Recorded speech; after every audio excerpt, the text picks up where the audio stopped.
आज Doubtnut app download करें। Doubtnut पर अपने सभी गणित, रसायन विज्ञान, भौतिक विज्ञान और जीव विज्ञान के डाउट्स का करो सफाया। बस प्रश्न की फोटो खींचो, एक ही प्रश्न को क्रॉप करो और तुरंत वीडियो सोल्यूशन पाओ।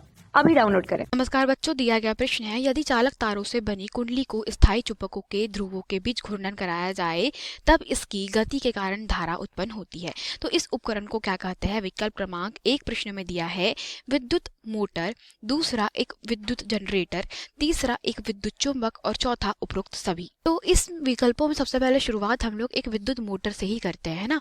तो प्रश्न के अनुसार अगर हम बात करें किसी विद्युत मोटर की, तो हमें सबसे पहले मोटर का सिद्धांत समझना जरूरी है। जैसे कि यहाँ पर अब एक नीचे चित्र आप देख रहे हैं, तो यहाँ पे N और S जो है वो एक प्रकार की स्थायी चुंबक है ना।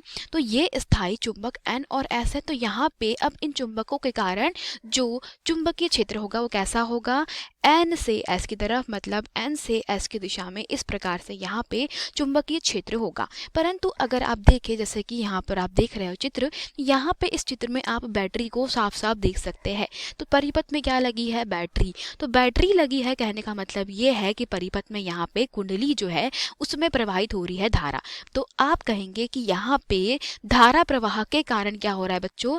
धारा प्रवाह के कारण चुंबकीय क्षेत्र में कुंडली को रखा गया है, जिससे कुंडली पर एक बल काम करता है और ये बच्चों कुंडली को घुमा देता है। अतः धारा के प्रवाह के कारण बच्चों यहाँ पर क्या होता है? कुंडली जो है उसमें गति आ जाती है। कुंडली में क्या होती है? गति आती है और वो एक प्रकार की घूर्णी गति करने लगती है। तो आप कहोगे कि विद्युत धारा के कारण बच्चों यहाँ पे क्या हो रहा है? विद्युत मोटर में कुंडली में घूर्णी गति होने लगती है। तो आप यह नहीं कह सकते कि विद्युत मोटर जो है उसमें आप क्या कर रहे हो? स्थायी चुंबकों के ध्रुवों के बीच में घूर्णन करा नहीं रहे हो बच्चों। आप स्थायी चुंबकों के बीच में जो चालक तारों से बनी कुंडली है उसमें धारा प्रवाहित कर रहे हो, और धारा प्रवाहित करने के कारण क्या हो रहा है यहाँ पर कि हमारी कुंडली ऑटोमेटिकली घूम रही है। तो उसका मेन कारण यह है, परिपथ में आपने बैटरी जोड़ी है, तो बैटरी है जो है उसको अतिरिक्त क्या कर रही है, जहाँ पे धारा प्रवाह के कारण इसको अपने ही स्थिति पे घुमा रही है। ठीक है, तो आप कहोगे कि विद्युत मोटर तो भाई हमारे कथन का मैच नहीं है, तो विद्युत मोटर प्रश्न का गलत उत्तर हो जाएगा।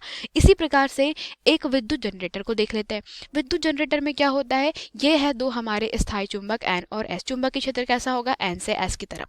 अब क्या किया जाता है, यहाँ पे जो कुंडली होती है तारों से बनी हुई उसको अपनी ही अक्ष पे क्या किया जाता है? घुमाया जाता है ना। तो यहाँ पे ये जो कुंडली है इसको घुमाने के कारण क्या होता है? इसके पास जो प्रतिरोध रखा होता है, प्रतिरोध, उस प्रतिरोध में क्या होने लगता है? धारा का प्रवाह होता है, और इस धारा के प्रवाह के कारण जो भी प्रतिरोध है, जैसे कि बल्ब हो या कुछ भी हो, उसमें क्या होता है बच्चों? उसमें धारा प्रवाहित होने लगती है। कहने का मतलब सिंपल सा है कि एक विद्युत जनरेटर जो है वो उपरोक्त कथन को क्या करता है? पुष्टि करता है कि जनरेटर में आप स्थायी चुंबकों के बीच में, इसके ध्रुवों के बीच में अगर चालक तारों से बनी कुंडली को रखते हैं, है ना, तो ये स्थायी चुंबक, इसके बीच में रखी गई है चालक तारों से बनी कुंडली। तो ये जब चालक तारों से बनी कुंडली को क्या करते हैं? चालक तारों से बनी कुंडली को घुमाया जाता है, तो वहाँ पे फ्लक्स में परिवर्तन होता है डी फाई के बटे में डी टी। तो इसके कारण हमारा जो विद्युत वाहक बल जो होता है वो प्रेरित हो जाता है। तो विद्युत वाहक बल अनुक्रमानुपाती होता है फ्लक्स के परिवर्तन के। तो जितना ज़्यादा आप घुमाओगे उतना ज़्यादा फ्लक्स में परिवर्तन, और उसके कारण वहाँ पर उतनी ही अधिक धारा का प्रवाह प्रतिरोध से। अतः जनरेटर जो है वो सही उत्तर हो जाएगा। तो विकल्प क्रमांक 2 प्रश्न का कैसा है? सही उत्तर है ना। तो विकल्प क्रमांक 2 सही उत्तर है, ना ही अब एक विद्युत चुंबक रहेगा, और उपरोक्त सभी तो बिल्कुल भी नहीं, है ना। तो विकल्प क्रमांक 2 प्रश्न को सही तरीके से व्याख्यात करता है। धन्यवाद। कक्षा 6 से 12वीं से लेकर नीट, IIT, JEE वो एडवांस के लेवल तक 1 करोड़ से ज्यादा छात्रों का भरोसा। आज ही डाउनलोड करें डाउटनेट ऐप या व्हाट्सएप करें अपने सारे डाउट्स 8400 400 400 पर।